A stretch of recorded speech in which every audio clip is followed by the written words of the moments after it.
পারিবারিক কলহের কারণে পুলিশ সদস্য ইমদাদুল হক দ্বিতীয় স্ত্রীকে তালাক দেন, কিন্তু তার সঙ্গেই আবার হোটেলে অন্তরঙ্গ মুহূর্ত কাটাতে যান তিনি। কিন্তু কৌশলে ওই নারী আগে থেকেই সঙ্গে থাকা ব্লেড দিয়ে ইমদাদুলের বিশেষ অঙ্গে আঘাত করে।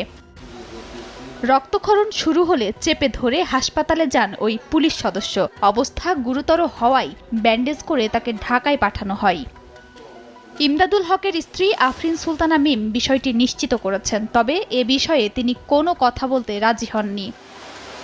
ঘটনাটি যশোরের জেলা সদর হাসপাতালের আরএমও ডাক্তার আব্দুস সামাদ জানান, ইমদাদুল হকের বিশেষাঙ্গের বেশিরভাগই কেটে গেছে, সেলাই করা হয়েছে, তবে অঙ্গটি ব্যাপকভাবে ক্ষতিগ্রস্ত হয়েছে।